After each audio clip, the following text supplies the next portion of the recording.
Vamos a presentar al invitado de esta noche, pero primero vamos a explicar por qué tenemos el mérito de tenerlo entre nosotras en esta reunión de Zoom. Hoy, durante el día, fue el 20 de Av, el Yortzeit, el aniversario del fallecimiento de Rabbi Levi Yitzhak Schneerson. Entre otras cosas, se hizo muy famoso por ser el papá del Rebbe de Lubavitch, pero por mérito propio también tenemos que decir, fue un gran cabalista, un gran erudito de la Torá y un rabino que fue el último bastión en Rusia Blanca para enfrentar al régimen comunista que prohibía el estudio, la práctica del judaísmo, y él se enfrentó sin miedo y con toda su personalidad tan especial, protegiendo y conservando el judaísmo donde él estaba, en Rusia. Lamentablemente, las autoridades finalmente no tuvieron otra, no les dejó otra opción que llevarlo preso, fue torturado, investigado y finalmente enviado al exilio en un lugar muy, muy remoto en Rusia, con un clima muy, muy inapropiado para su salud, y finalmente falleció en el año 1944, un 20 de abril. Y por eso nos pareció que era una oportunidad especial y un homenaje pedirle al rabino Eliezer Shem Tov, que es el sheliach principal del Rebbe en la República Oriental del Uruguay, y además un conferencista internacional muy reconocido, autor de infinidad de artículos acerca del judaísmo y también de libros que llevan a la persona al conocimiento y a encontrarse con sus raíces, pero no tanta presentación. Ya lo tenemos aquí, vamos a pasar directamente. El rabino tiene preparada una charla a la que él llamó la Kabbalah de los círculos y los cuadrados. Y seguramente está basado en los estudios cabalísticos del padre del Rebbe. Así que le damos el micrófono y disfrutemos. Por favor, rabino Shem Tov. Bueno, buenas noches a todos y en primer lugar, gracias Miriam por la invitación y poder compartir un rato con ustedes. El día de hoy es un día muy especial, como acabamos de escuchar, es el Yortzeit del padre del Rebbe, y para nosotros el concepto de Yortzeit y en general el concepto de tiempo es una combinación de círculos y cuadrados. O sea, porque si uno pensaría en el concepto del tiempo, si se compararía con una línea recta o si se compararía con un círculo, uno podría argumentar que es como una línea recta, porque el tiempo siempre avanza y nunca retrocede, nunca se repite. Por otro lado, podríamos compararlo con un círculo, porque el tiempo es cíclico, hay ciclos semanales, mensuales, anuales, etcétera. Y las cosas vuelven a ocurrir y vuelven a repetirse, pero en realidad podríamos decir que es una combinación de las dos cosas. O sea, de que no es un círculo ni una línea solo, es una combinación de una línea recta con un círculo. O sea, que se logra al unir una línea recta y un círculo, se logra un espiral. Y si nosotros entendemos que el tiempo es como una escalera caracol, que uno va subiendo y cada vez que pasa por el punto en la circunferencia se encuentra en un nivel más alto, entonces entiende de que todos los años no es una cuestión de recordar nuevamente lo que ya recordamos el año pasado, o recordamos ya miles de años, sino que cada año tenemos una nueva perspectiva y volvemos a revivir los acontecimientos, no solamente volver a recordar. Entonces, y más con las enseñanzas cabalísticas, que el tiempo no solo marca, no solo un ordenador de eventos, el tiempo en sí es una creación. Nosotros decimos cada Shabbat que Sheshet Yamim Asa Hashem et Hashamayim v'et haaretz, que es un extracto de la Torá, pero si lo traducimos literalmente, o sea, generalmente lo que dice es que Dios creó el mundo en 6 días y descansó el séptimo día y lo consagró. Por eso es que nosotros cada Shabbat volvemos a cumplirlo. Pero si miramos literalmente lo que dice que Sheshet Yamim Asa, que Dios creó 6 días. Porque si quisiera decir en 6 días, diría Besheshet Yamim, y no dice Besheshet Yamim. Y de ahí encontramos enseñanzas cabalísticas y hasídicas que lo que hay acá, además de la connotación que Dios creó el mundo en 6 días, es que creó 6 días. El tiempo es una creación, independientemente de lo que fue creado en ese día. Entonces, así es con los días de la semana. Así es con los días del mes y de todo el ciclo del año, a tal punto que dicen nuestros sabios de que cuando Dios creó el mundo, ya creó un día de liberación para el pueblo judío, que fue el 15 de Nisan, y por eso eventualmente salimos de Egipto el 15 de Nisan, porque fue un día de liberación. Y de ahí, ¿qué sale de eso? Que cada año cuando llega Pesach, hablamos de Zman Cheruteinu, el tiempo de nuestra liberación. No solamente recordamos la liberación de nuestros antepasados, sino que volvemos a revivir nuestra propia liberación en ese día de liberación, porque es un día de liberación, es un día que tiene esa energía especial para poder uno también liberarse de su Egipto, de sus limitaciones personales, intelectuales, emocionales, psicológicas, lo que fuera. Y entonces ese es el concepto, que el tiempo en sí tiene su energía. Entonces, cuando hablamos de un Yortzeit, la idea es que vuelva a suceder lo mismo que sucedió la primera vez. Así como con Pesach, sabemos que es el 15 de Nisan porque el pueblo judío salió de Egipto, eso manifestó algo de esa fecha que podemos nosotros volver a revivir todos los años a nivel personal. Lo mismo con un Yortzeit. ¿Qué es un Yortzeit? Es el aniversario del fallecimiento. Y cuando hablamos de fallecimiento, la idea no es de que la persona deja de existir, sino que el alma llegó a un nivel tan alto que el cuerpo no lo puede contener. Entonces el alma se liberó del cuerpo. Y así cada año el alma asciende nuevamente a un nivel infinitamente superior. Ahora, ¿qué pasa? ¿Qué implica? Nosotros estamos acá en la tierra y el alma va subiendo todos los años. ¿Significa que se va alejando de nosotros? No, significa que podemos elevarnos nosotros junto con esa alma en ese día.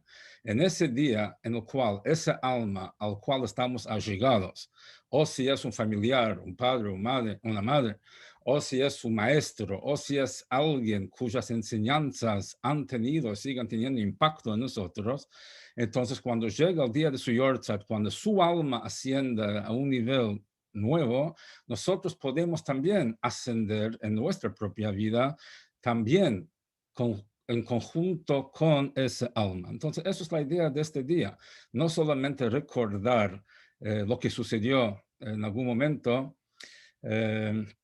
sino de que poder de alguna forma inspirarnos, nutrirnos de eso y fortificarnos de alguna manera en nuestra vida aquí en la tierra.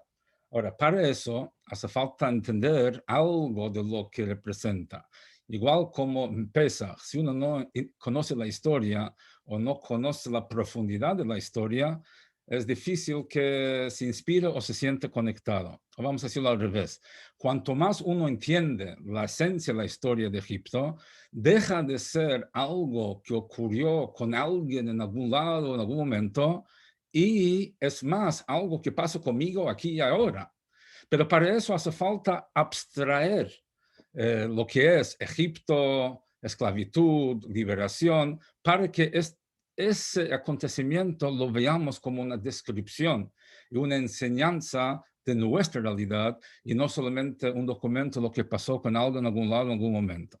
Entonces aquí vamos a tratar de tener alguna chispa de las enseñanzas del padre del Rebbe, Rabbi Levi Yitzhak Schneerson, porque realmente, o sea, el cabal de la sabiduría que tenemos documentado de él, o sea, lo que él mismo anotó, es una cosa que marea. O sea, solamente mirar cómo abarca dos cosas.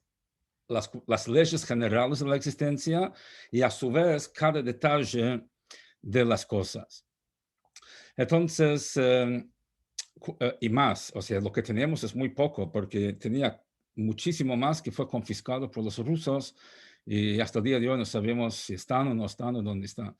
Pero de lo que sí pudo salir de Rusia en forma clandestina, ahora vamos a hablar un minuto de qué es algunos detalles de esto. Solo ver un poquito de esto sirve, o sea, como dicen, para muestra sirve un botón. En este caso, para muestra sirve para ver un poquito, una muestra de lo que fue esa persona y lo que son las enseñanzas que nos dejó y donde nosotros podemos, si nos animamos, podemos zambullirnos a poder realmente adquirir una perspectiva mucho más amplia y rica de conceptos que quizás conocemos o pensamos que conocemos o conocemos hasta cierto punto. ¿Sabe cómo es? Es como uno ve un mapa bidimensional y de repente uno lo contrasta con un mapa tridimensional. O sea, entonces no tiene nada que ver una cosa con la otra. O uno mira, hoy Google, ves las fotos de los edificios y todo, no puedes comparar un mapa con el otro. Entonces, con un mapa bidimensional, sabes dónde está cada calle, cada dirección, pero no llega a la experiencia de poder verlo con otras dimensiones. Y de hecho, eso es lo que el padre del Rebbe nos da, las enseñanzas que nos da tanto para poder conocer como, más importantemente, inspirarnos y llevarnos a la acción. Porque conocer conceptos sin aplicaciones prácticas no es el objetivo. El objetivo es poder, o sea, uno hace lo que siente y siente lo que entiende. Entiende lo que sabe. Primero tiene que saber, después puede entender, después sentir, después hacer algo y ese es el objetivo. Cuanto más entendemos las cosas de la Torah, tanto más estamos motivados, inspirados para poder incorporarlo en nuestra vida. Ok, vamos ahora a seguir, y para terminar con la introducción. En los últimos años de su vida, él fue condenado a 5 años de exilio en medio de Kazajstán, y ahí en condiciones infrahumanas. Y para él, la dificultad más grande fue que no tenía papel y pluma para poder escribir sus ideas. El hecho que apenas tenía pan y agua y tenía todo tipo de enfermedades, eso a él no lo hizo sufrir tanto como el hecho de no poder expresar todas las ideas y el estudio. Ahora, él pudo llevar consigo algunos libros, o la señora cuando fue, pudo llevar, la Rebbe pudo llevar unos libros básicos, y ahí en los márgenes de las páginas, él pudo escribir, pero no tenía tinta. Entonces la Rebbe aprendió de cómo hacer tinta de las hierbas y las flores que crecían en los campos cerca ahí, y ella producía la tinta con la cual él podía escribir en forma muy escueta, muy telegráfica sus ideas. Ahí ahora vamos a ver una foto, van a ver los distintos colores de rojo, verde, azul, o sea, dependiendo de las frutas o flores que tenía para producir la tinta. Eventualmente, cuando ella salió de Rusia, pudo sacar esos libros y fueron editados, digamos, en letras legibles. Y el Rebbe explicaba cada Shabbat una de las explicaciones de su padre sobre la parashá u otro tema relacionado.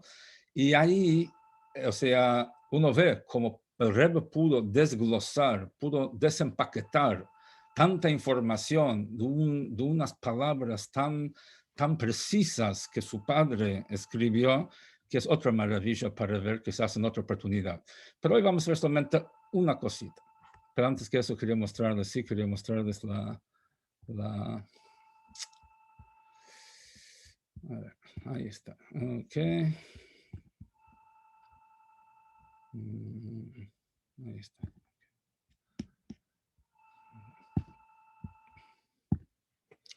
No, ahí ustedes pueden ver, ese es el Zohar, pero ahí en los costados está lo que el padre de Leibniz escribía estando ahí donde el poncho perdió al diablo, en medio de Kazajstán, ahí, ¿ven? O sea, y eso para él fue, digamos, lo que más le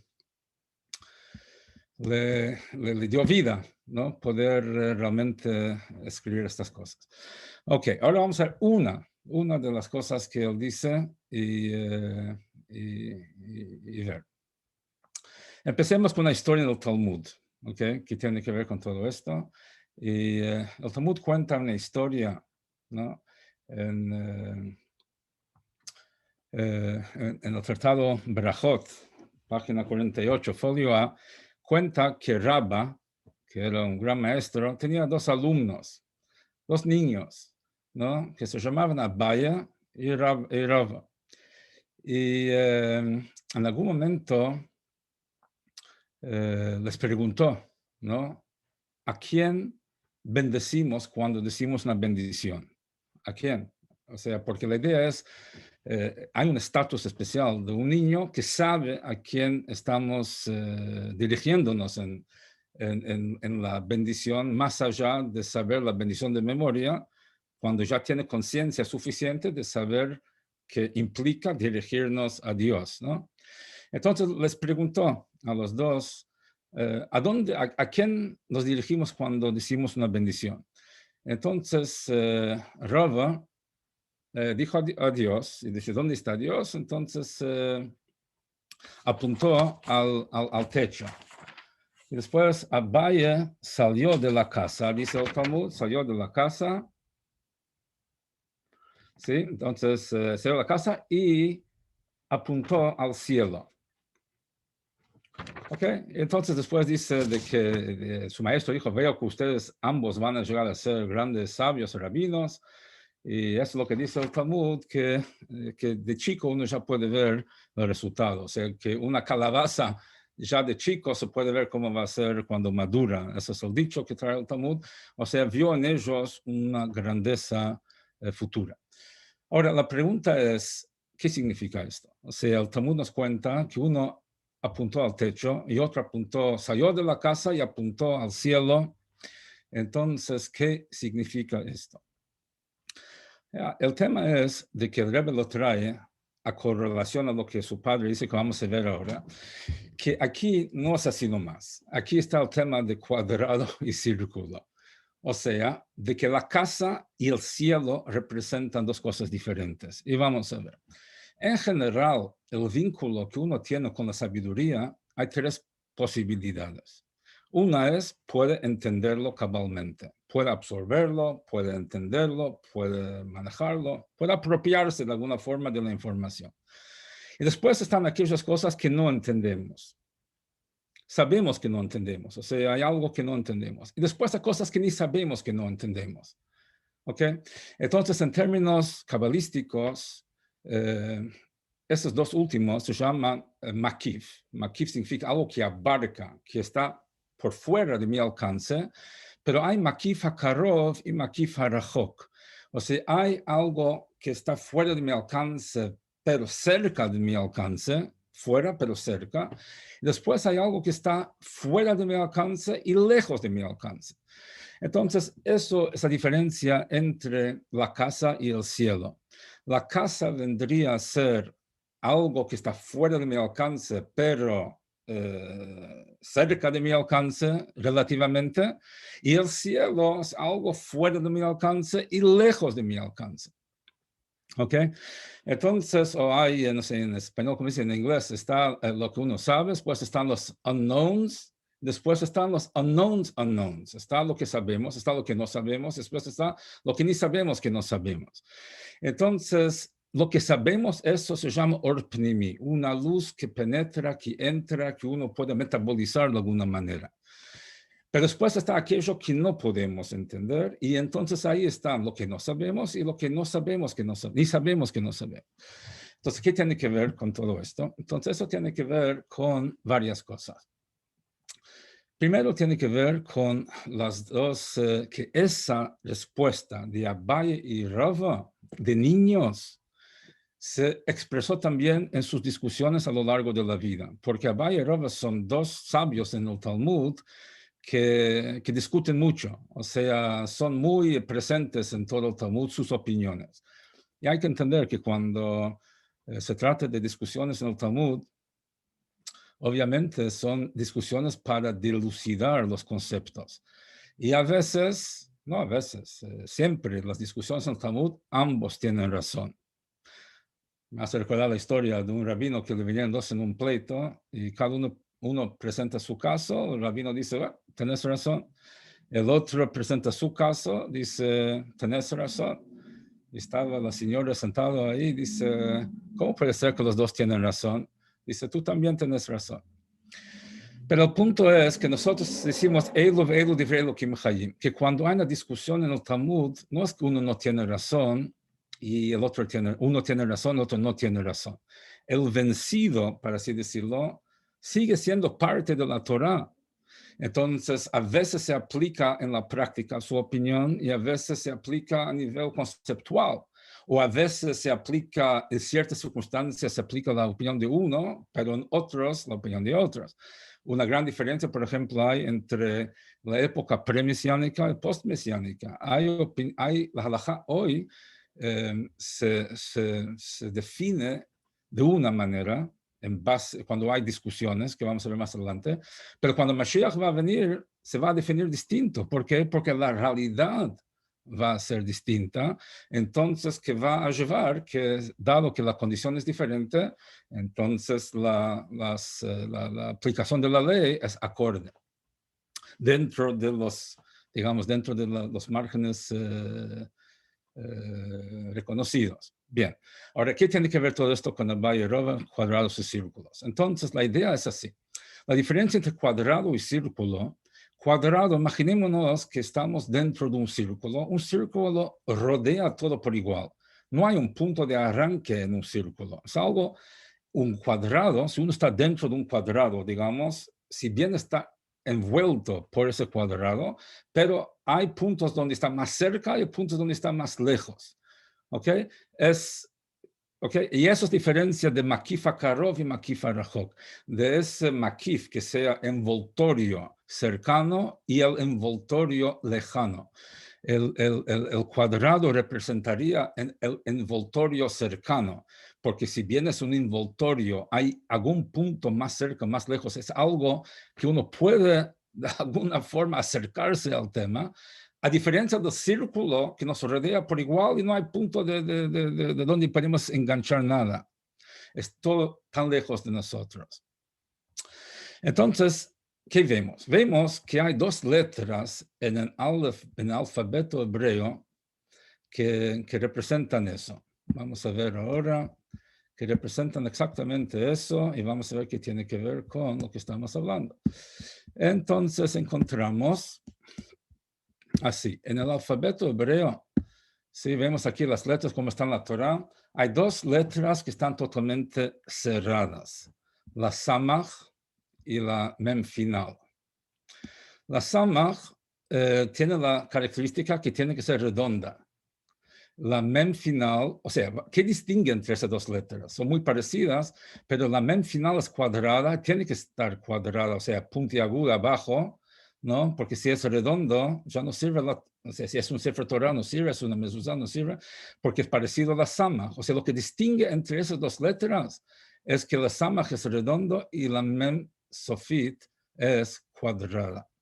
Entonces, eso viene a representar el cuadrado y círculo que hablamos antes, que la Mem Sofit,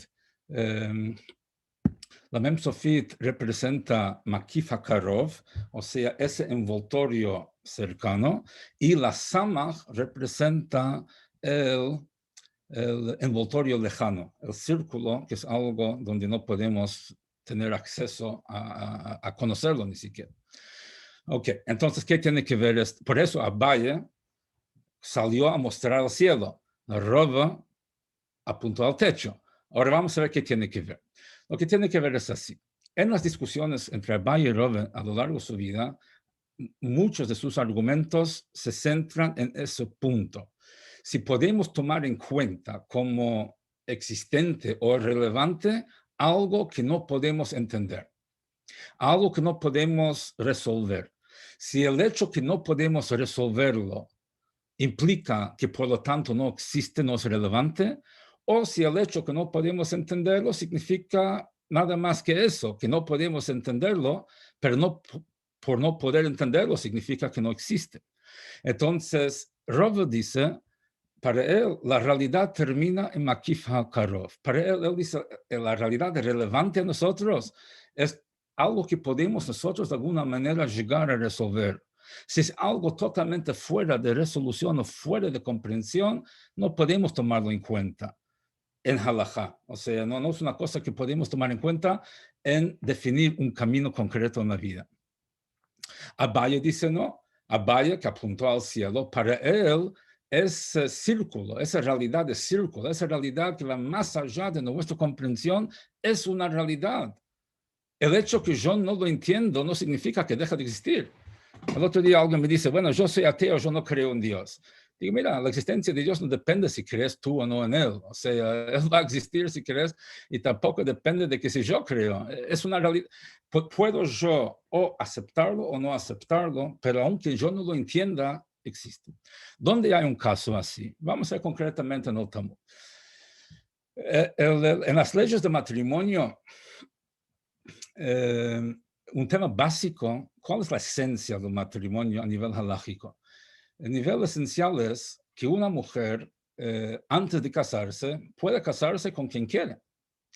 Una vez que está consagrada, una vez que hay el acto, digamos, de consagración, ¿no? Que le da el anillo al marido, le da, o sea, el novio le da el anillo y dice, a partir de aquí, estás consagrada para mí. A partir de ese momento, ella ya no puede casarse con nadie más, mientras no haya divorcio o muerte del marido.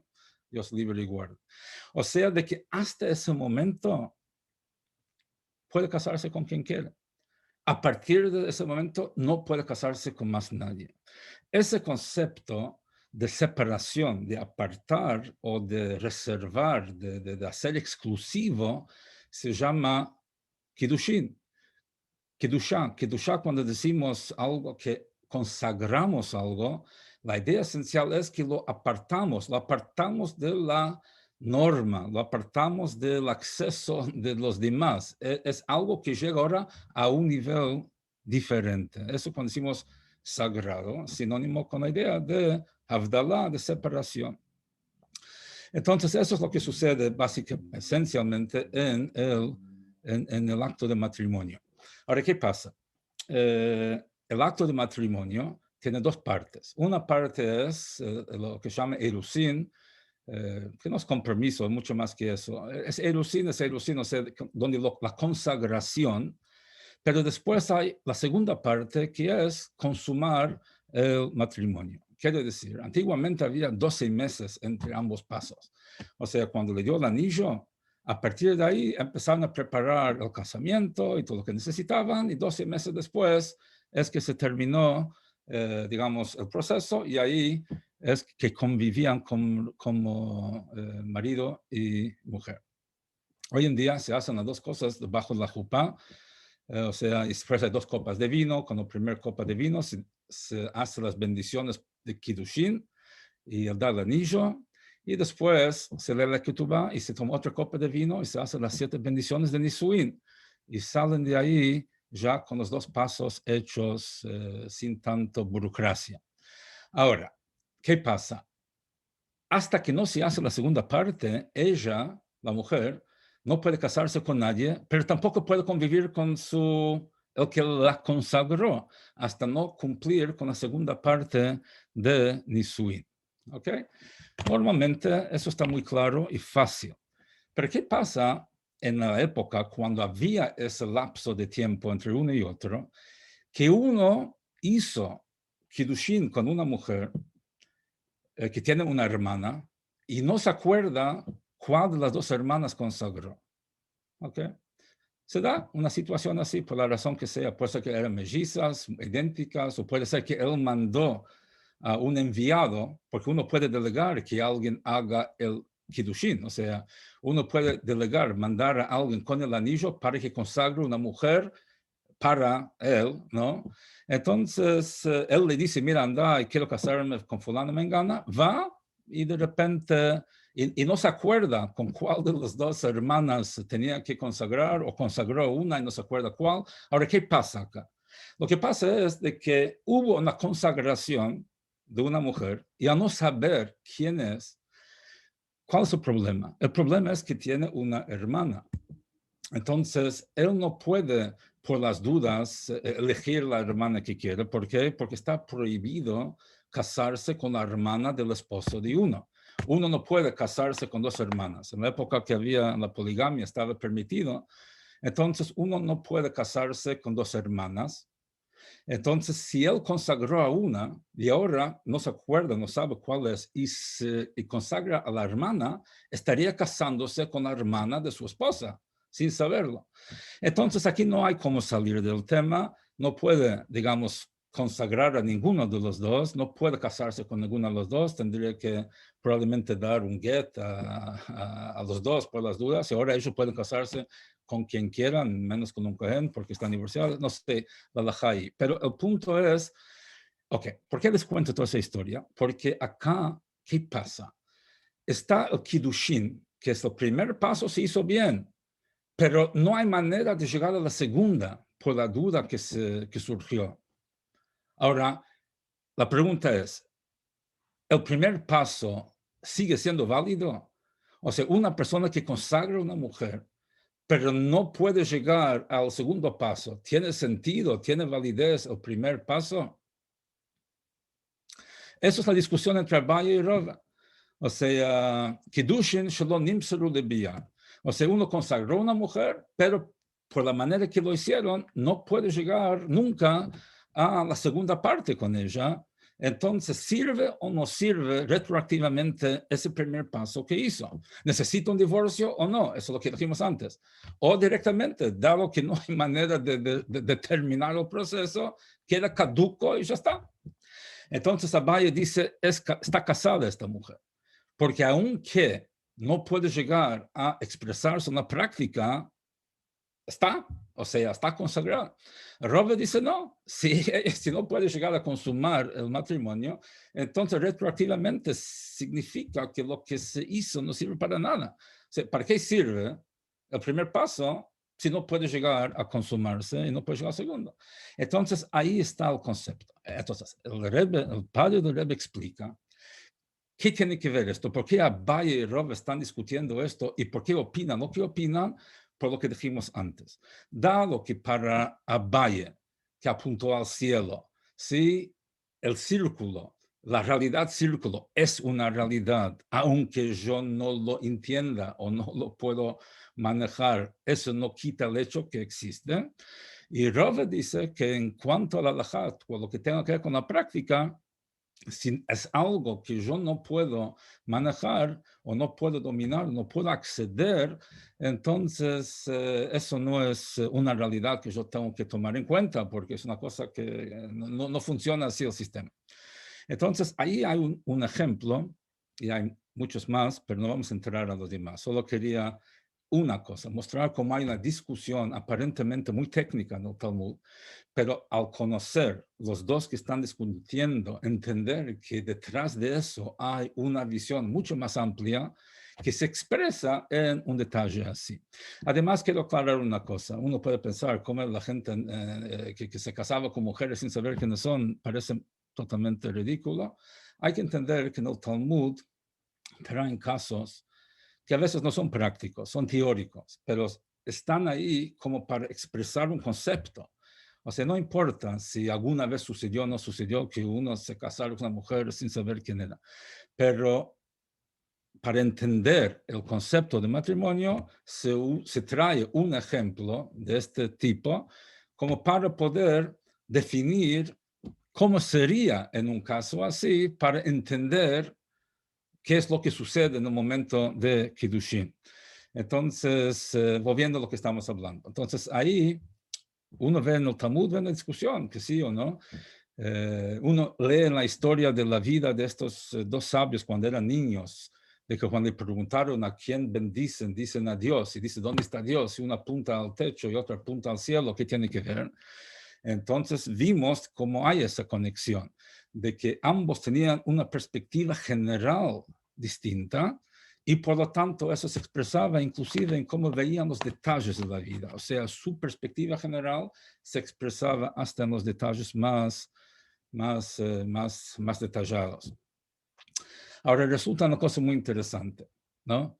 De que, ¿qué dijimos antes? Dijimos de que el cuadrado está representado por la letra Mem Sofit, porque tiene que ser cuadrado, y el círculo está representado por el Samach, que está redondo. Resulta que la letra Mem, el valor numérico de la letra Mem es 40, y el valor numérico de la letra Samach es 60. Ok, ¿qué tiene que ver?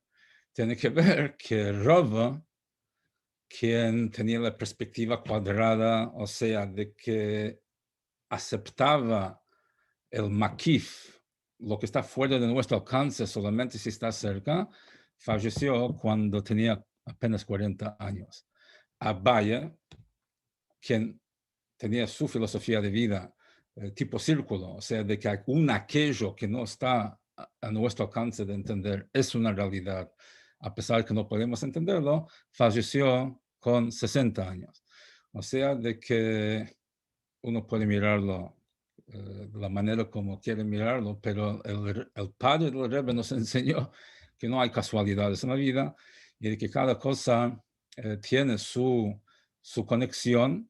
Entonces vemos aquí cómo todo se conecta. Esa historia del Talmud que habla de la niñez de Abaye y Rava es una de las discusiones que trajimos, donde vemos de que esa filosofía se expresa también en esa diferencia. El hecho de que uno, o sea, de la similitud y diferencia entre la letra Samach y la Mem final, y el valor numérico que cada uno tiene, y la edad que cada uno de los sabios identificados o vinculados con la letra que representaba su filosofía, vivió la cantidad de años cuyo valor numérico tiene esa letra. ¿Eso qué indica? Eso indica varias cosas. Indica primero de entender de que hay un sistema acá perfecto. O sea, hay un sistema perfecto que Dios creó, que se expresa desde lo más minúsculo hacia lo más macro. O sea, de que hay una coherencia en todo. Y todo tiene que pegar con todo, porque es todo parte de un sistema. Otra cosa es de que por qué la halajá es como Rava en general. En todo el Talmud la halajá es como Rava menos 6 casos, que es como Abaye. ¿Por qué? Porque hasta que Mashiach no viene, no podemos regirnos por consideraciones totalmente fuera de nuestro alcance de entender. Cuando Mashiach va a venir, ahí vamos a entender lo que hoy no entendemos, y entonces ahí las cosas pueden cambiar en cuanto a la halajá según quién es. O sea, hoy en día no estamos en condiciones de vivir de acuerdo a la visión de Abaye, o sea, por nuestras limitaciones. Pero cuando Mashiach va a venir y esas limitaciones se van a caer o no van a impedirnos tanto, ahí sí vamos a poder bailar al son de la música de Abaye y no solamente al son de la música de Rava. Es como sabe cómo es así. Hoy la gente, o sea, en cierta edad uno baila con rock y llega a otra edad, entonces baila con otro tipo de música distinto, porque de chico no capta la riqueza de algo más fino. Y entonces así algo parecido es acá, o sea, de que nosotros no podemos conectarnos y expresar la visión de Abaye, porque estamos en Galut y todavía no estamos en condiciones, somos inmaduros de cierta manera. Cuando Mashiach va a venir, ahí sí vamos a poder. Algo parecido está en la discusión de Shammai y Hillel en cuanto a las velas de Hanukkah. Tenemos algo parecido, de que cuántas velas se prenden la primera noche de Hanukkah, cuántas velas se prende cada noche de Hanukkah. Entonces, de acuerdo a Bet Hillel, se prende una vela la primera, la segunda dos, y así sucesivamente se va agregando hasta la octava noche que se prende 8 velas. De acuerdo a Shammai es al revés. La primera noche 8 velas, la segunda 7, y así sucesivamente hasta la última noche se prende una sola vela. ¿Por qué discuten? Discuten algo parecido. Y es de que Shammai y Bet Hillel discuten en general qué tiene más valor, el potencial de algo o algo ya realizado. Entonces, para Bet Shammai, el potencial de algo tiene más valor. De acuerdo a Bet Hillel, lo que más vale es lo que ya se hizo. Entonces, la primera noche de Hanukkah hay una sola noche real, hay 8 potencialmente. Hillel dice, hay una noche, prendemos una. La segunda, hay 2 noches, ya estamos una, 2. Bet Shammai dice al revés, la primera noche tenemos 8 días delante. La segunda noche tenemos nada más que 7, uno ya se fue. Entonces, cada uno mira distinto. ¿Qué significa tener? Para Bet Hillel, tener significa lo que yo ya acumulé, lo que yo adquirí, y para Bet Shammai, tener significa el potencial, oportunidad que todavía tengo. Ahora, ¿qué pasa? Hoy en día, la halajá es como Bet Hillel en general. O sea, y cuando Mashiach va a venir, va a ser como Bet Shammai. ¿Por qué? Porque hoy en día, entre el potencial de uno y la realización del potencial, hay una distancia, ¿no? Como decimos, entre lo dicho y lo hecho hay un gran trecho. Uno puede poder hacer muchas cosas, pero hasta no hacerlas, no las hizo y puede no llegar a hacer. Pero cuando Mashiach va a venir, no va a haber tanto impedimento, no vamos a tener tanta lucha interna para no expresar el potencial positivo que tenemos. Entonces, para Bet Shammai, el potencial es una realidad, no hay que temer de que no va a llegar a expresarse, lo más probable es que sí. Pero hoy en día, en las condiciones en las que estamos, la halajá es como Bet Hillel. Entonces, para resumir y redondear, lo que podemos sacar en limpio de acá, en general y en particular, en general es tener una valoración de la perfección del sistema de la creación, que es nada más que un reflejo de la perfección del sistema de la Torah, porque la Torah viene a ser los planos según los cuales Dios creó el mundo. Entonces, esa perfección que hay en el mundo es nada más como un reflejo de la perfección que hay en la Torah. Hace falta tener la capacidad de ver. Y Reb Leivik, como lo llama, él nos enseñó mucho de esas perfecciones, ver esas perfecciones. Es impresionante. Y concretamente con el tema de Rabbi y Abaye, tenemos también una cosa que podemos sacar, es de que lo que importa hoy en día es la acción. O sea, de que la halajá en general es como Rabban, porque él dice que no podemos nosotros conformarnos con cosas que están más allá de la realidad nuestra, y la idea es plasmar y manifestar en el plano concreto todo lo que nosotros estudiamos y sentimos. Eso es el objetivo. Si lo dejamos ahí flotando como el círculo fuera del plano terrenal, ahí no cumplimos con el objetivo. Bueno, hasta aquí llegamos. Podemos hablar mucho más, pero la idea era no extendernos demasiado. Espero que cumplí con el objetivo. Si alguien quiere preguntar algo.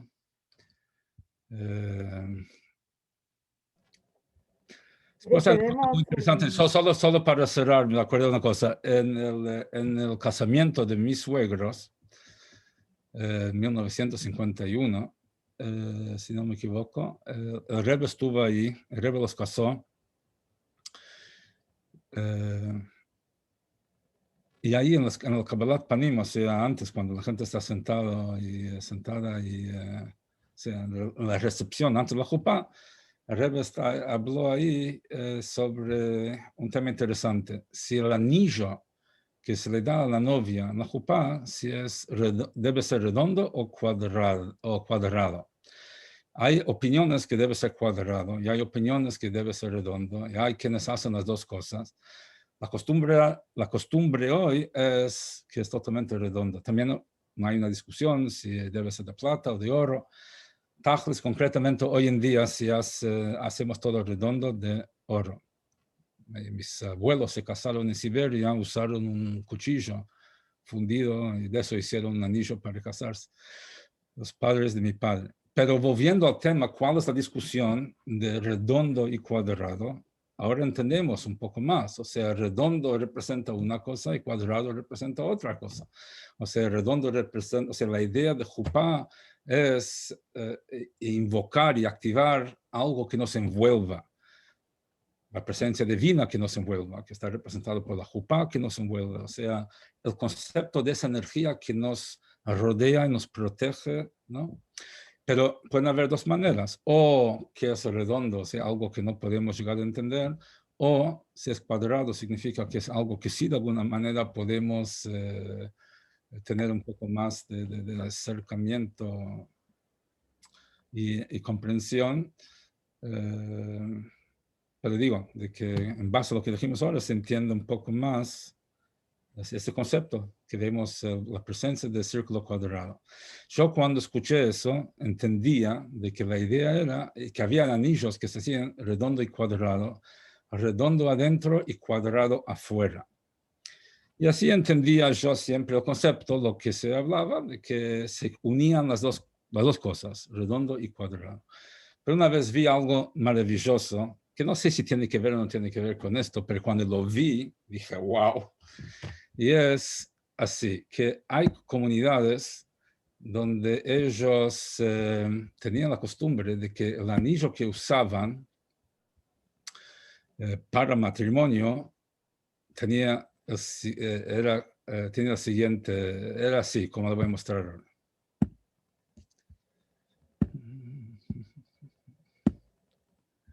Ok, aquí tenemos ahí las letras, aquí la Gemara, la historia de... Y aquí, miren eso, ese anillo, ¿no? ¿Ven cómo es? Un anillo que tiene arriba una casa, ¿no? Que puede representar palacio, casa, Bet HaMikdash, no sé, hay distintas interpretaciones, pero concretamente lo que tenemos ahí es el concepto de redondo y cuadrado, pero no solo cuadrado relacionado con una casa, ¿no? Que es lo que el Talmud nos dice, de que Rove señaló el techo de la casa. Y además encontramos en el Talmud que una casa, halajicamente hablando, para cuestiones, ciertos temas, tiene que ser cuadrada la casa. O sea, de que es como una condición inherente en una casa en cuanto a determinadas consideraciones halágicas que tienen que ver con Nigaim, con Zarat, que casa tiene que ser cuadrado. O sea que el vínculo de cuadrado y casa encontramos también en otros lugares, ¿no? Y esa diferencia entre redondo y cuadrado. Bueno, terminé. Si alguien tiene alguna pregunta, comentario, con mucho gusto. La verdad que pienso que estamos todas, nos quedamos pensando mucho. Una charla impecable, muy interesante, muy interesante. Y bueno, no sé, si alguna de ustedes, solo tengo algunas cámaras prendidas, así que no sé si quieren hacer preguntas. Voy a quitarles las voy a ver.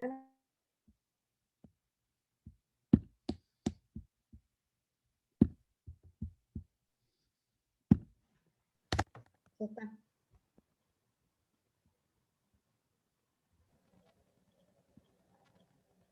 A ver.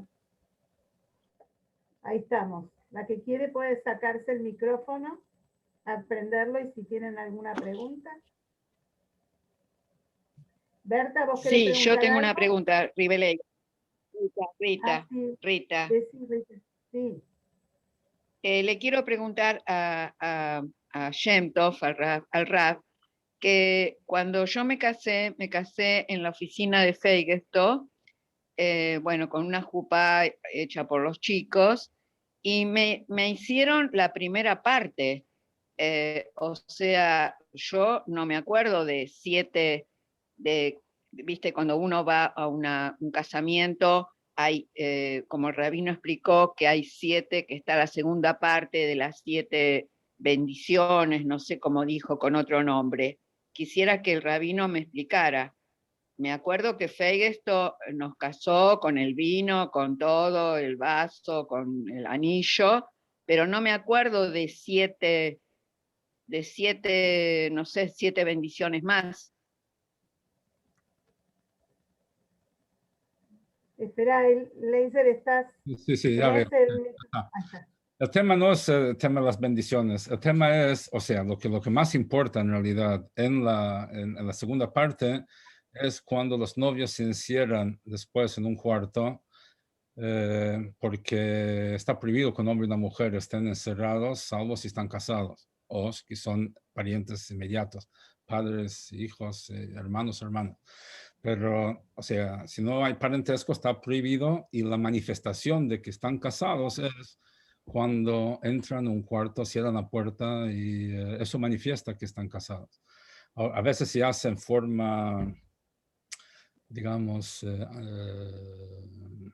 oficial, formal, y a veces el mero hecho que vuelvan a su casa, eso ya cumple la segunda parte. ¿Alguna pregunta? Berta, ¿vos querías hacer una pregunta? Pero gracias por la precisión, porque el hecho es, o sea, no son las bendiciones lo que cumplen la función, es el Hey de Yihud, o sea, es luego de la jupá, los novios van a un cuarto delante de 2 testigos que quedan afuera, cierran la puerta y están a solas, y es eso lo que manifiesta que son, esa es la segunda parte de la jupá en realidad. Gracias. Berta, tenés que activar el micrófono, Berta. Ah, sí, ¿ahora se escucha? Sí.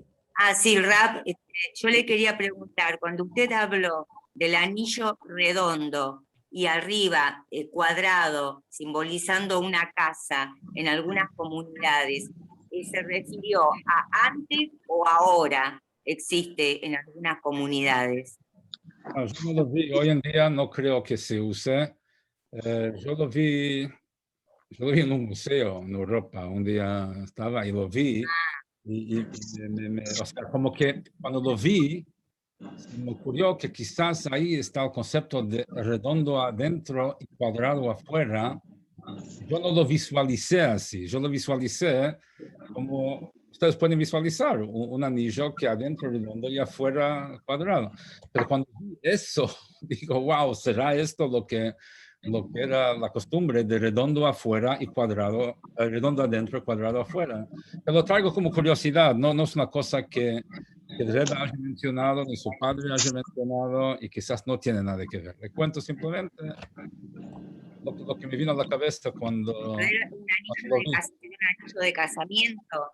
¿Cómo? Perdón, Rab, se entregaba como anillo de casamiento. Aparentemente. Lo que pasa es de que no sé bien cómo era, porque el anillo que el novio da a la novia tiene que pertenecer a él.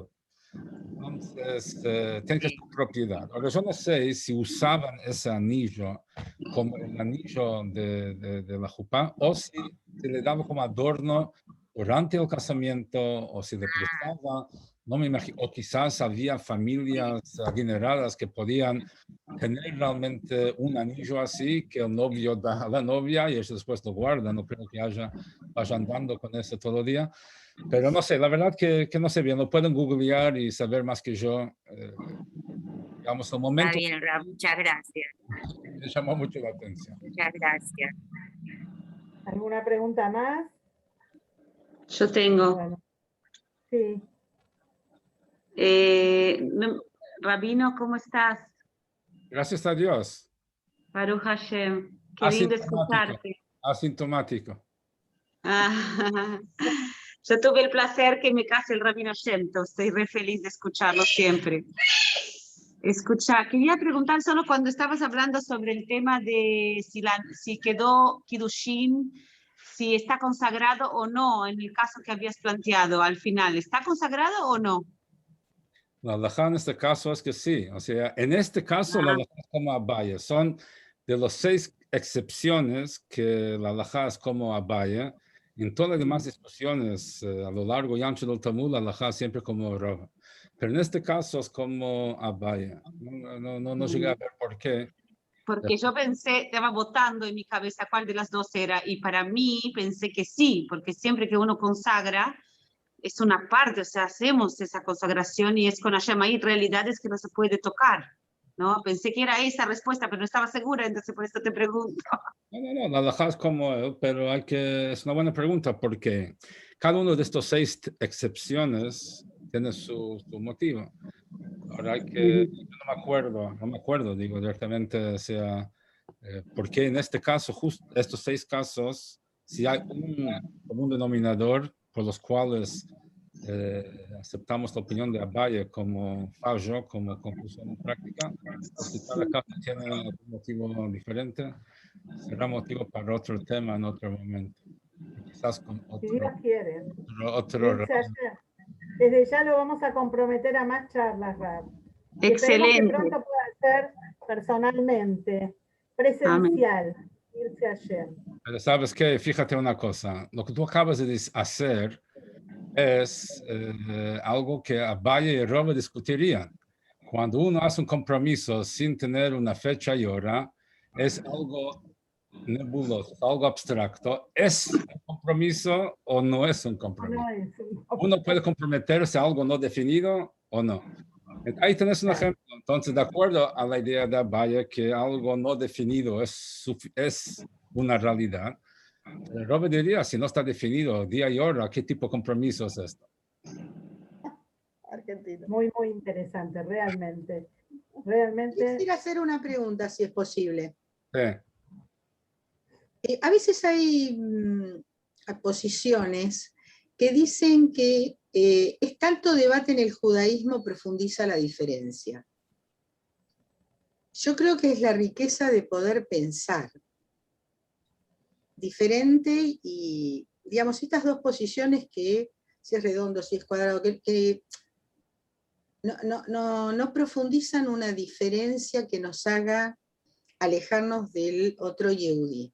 ¿Cómo se percibe esto? Digamos, entre grupos más interiorizados que yo en el campo judaico. No escuché lo último, ¿qué? ¿Cómo se percibe esto, digamos, entre Rabanim? Si estas diferencias, digamos, nos alejan, nos permiten enriquecernos. Bueno, depende. Hay gente que pregunta porque quiere saber y hay gente que pregunta porque no quiere saber. Entonces, la pregunta es, ¿por qué es que discuten? Si discuten porque están buscando la verdad o si están discutiendo porque cada uno quiere defender su verdad. Entonces, cuando la discusión es para defender la verdad de uno, eso crea división porque cada uno quiere ganar.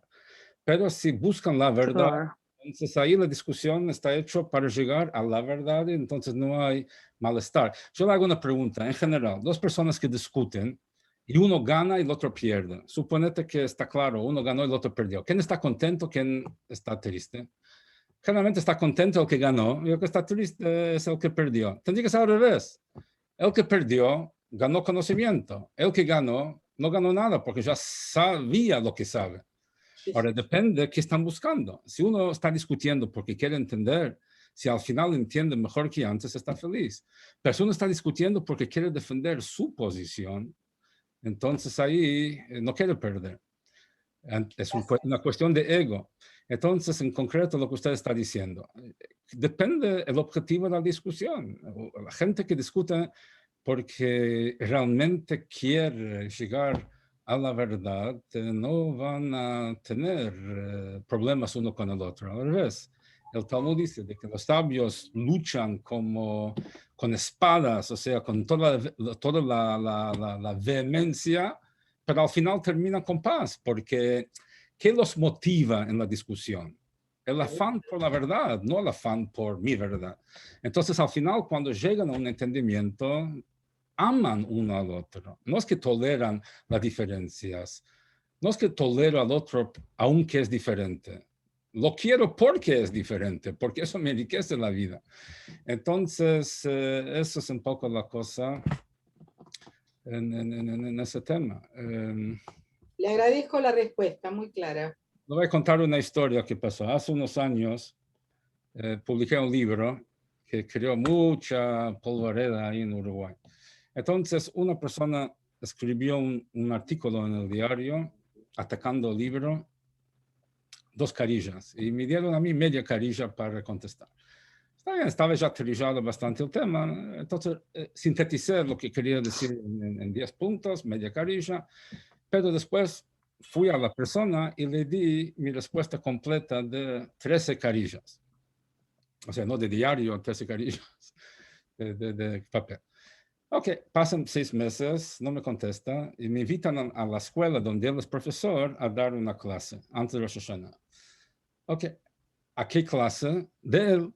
Entonces él me presenta a sus alumnos. Mi amigo Rabino Shem Tov vino a visitarnos y va a hablar de Rosh Hashanah. Okay. Hablé del tema, en la clase, salimos y juntos y digo, mira, tu amigo Rabino Shem Tov, los amigos se contestan las cartas. Te mandé una carta hace 6 meses y no me contestaste nada. Entonces, dice, no, ¿qué te voy a contestar? O sea, dice, tú tienes tu opinión, yo tengo mi opinión y ¿qué vamos a discutir? Digan, sí, pero yo te mandé una carta mostrando donde tú no tienes razón. Entonces, o demuéstrame que yo estoy equivocado, o si no, estás vos equivocado. Pero, o sea, no es simplemente que vos dijiste que te gusta el color amarillo y yo digo que me gusta el color verde. Yo te digo que hay un agujero en el barco, vos me decís que no, hay que definirlo, sí o no. Dice, ¿viste la diferencia entre tú y yo? Me dice, para vos, si dos discuten, uno tiene razón y el otro no tiene razón. Para mí, los dos tienen razón. Digo, ¿y quién de los dos tenemos razón en esta diferencia? Le digo. ¿Entiende? Entonces, cuando una persona no quiere discutir, o sea, la indiferencia es peor que la discusión. Sí, sí. O sea, cuando una persona no discute, ¿no? ¿Por qué? Porque todos tienen razón. Es escaparse. O sea, es una falta de respeto a la inteligencia del otro. Porque si el otro tiene para decir, discutí. O vas a convencerle que sí, o él te va a convencer y vas a llegar a algo. Pero cortar la discusión en aras de qué? En aras de tolerancia, de respeto, no, es fallutería esto, porque es indiferencia, no es respeto. ¿Sabe por qué? Hipocresía. ¿Sí? Porque esta persona es gran defensor de que el holocausto pasó, ¿no? Y cada vez que sale alguno a desmentir o a decir que en el holocausto no murieron 6 millones y eran 60,000, o no sé, la gente que quiere reescribir la historia, entonces una vez alguien publicó algo y él saltó una carta demoliéndolo. Lo llamé. Digo, ¿por qué contestaste? Tú tienes tu opinión, él tiene su opinión, tú tienes razón, el otro tiene razón, todos tenemos razón. No. Dice, ¿viste? Cuando yo hablé contigo, no es que tú pensás que yo tengo razón, es que no te importa el tema. Ese es el asunto. Pero cuando hay un tema que a ti te importa, saltás como un león.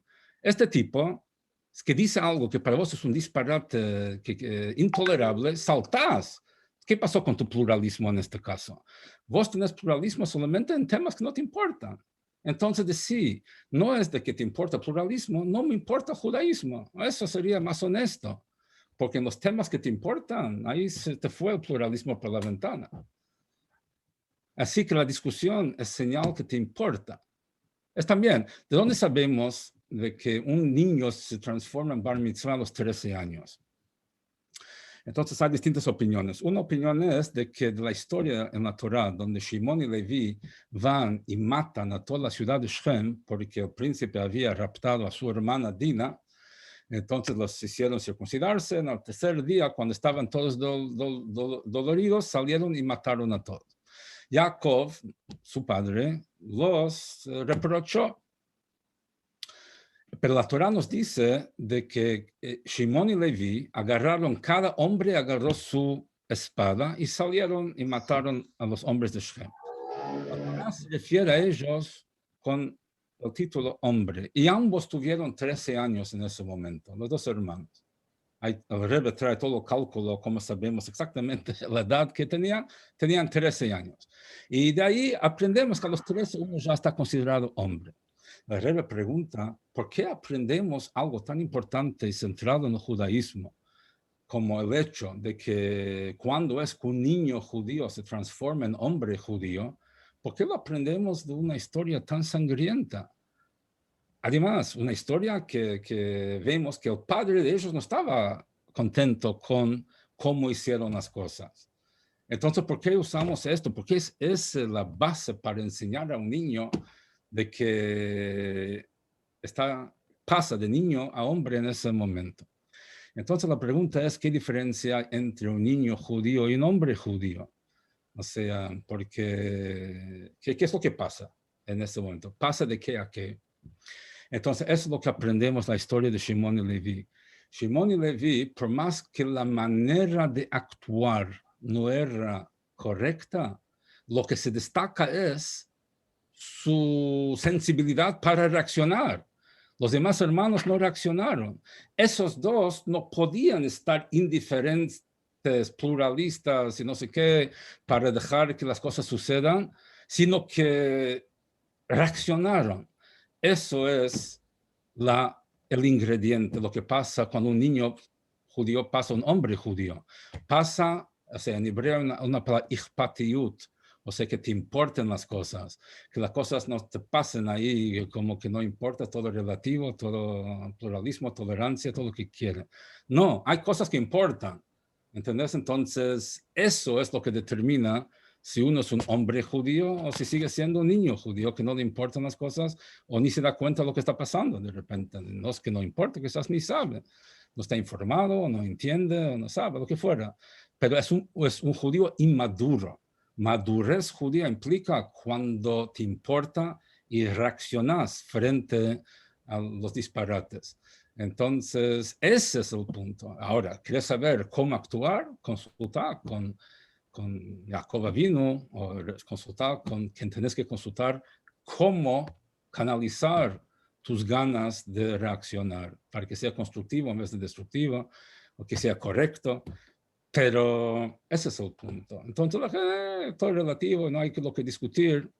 No digas que respetas y no hay que discutir. Decí que no te importa el tema, o porque no sabes, o porque no entendés, o porque, no sé, te interesan otras cosas.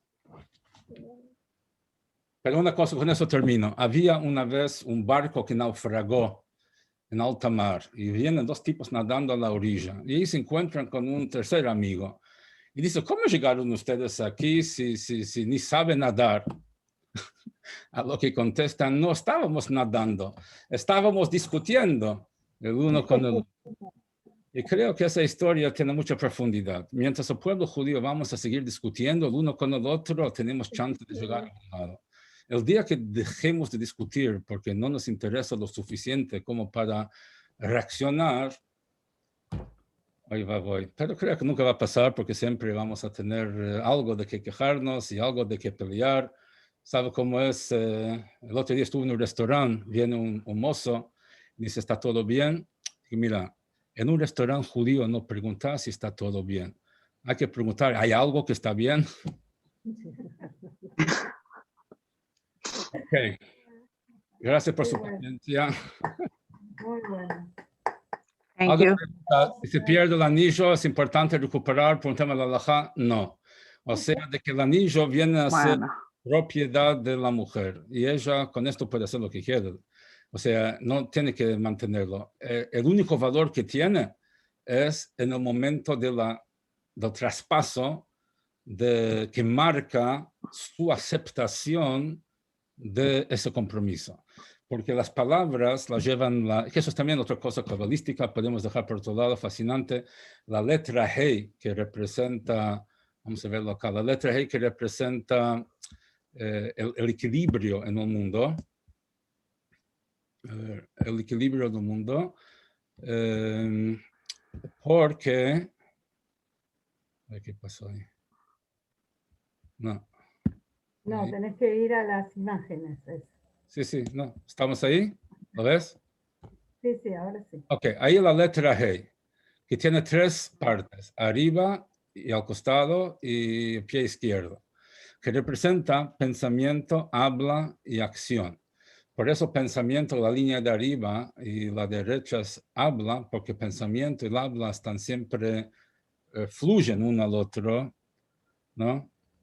Se supone que uno habla representando sus pensamientos, pero después la acción, el tercero, la acción está separado algo, o sea, de que, como dijimos antes también, de que entre lo dicho y lo hecho hay un trecho.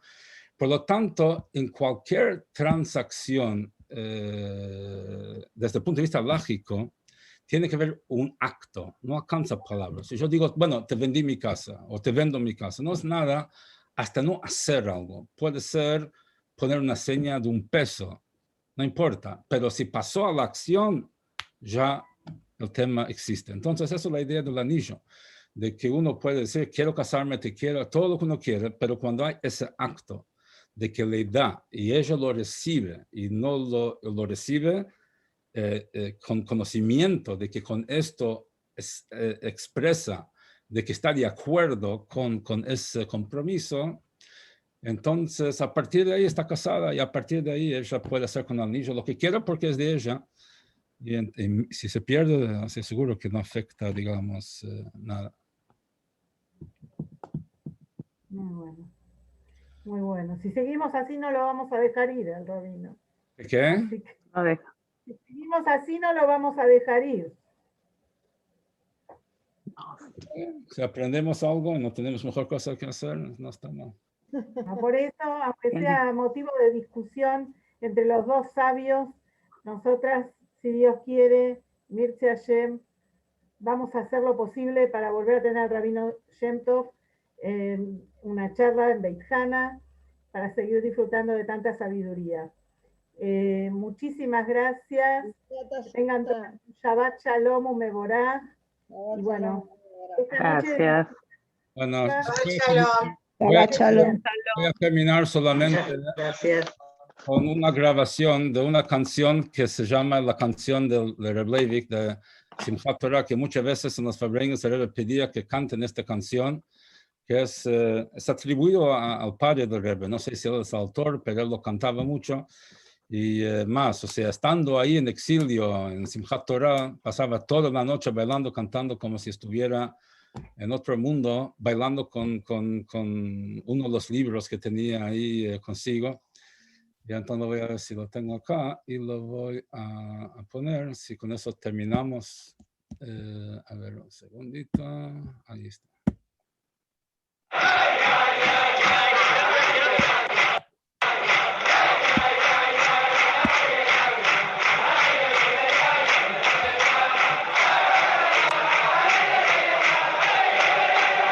¿Por qué las mujeres no pueden cantar?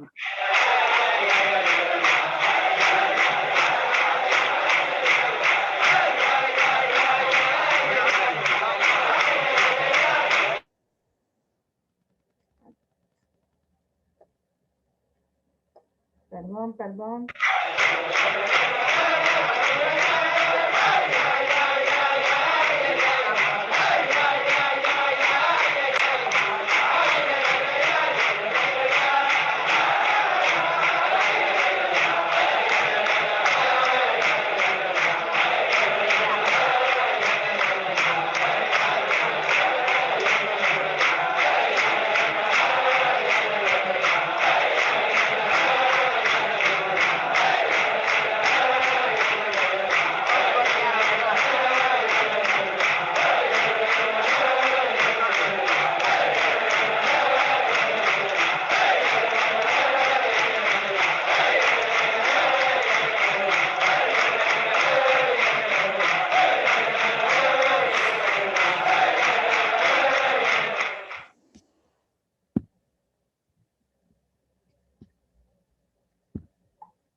Bueno. Chao a todas.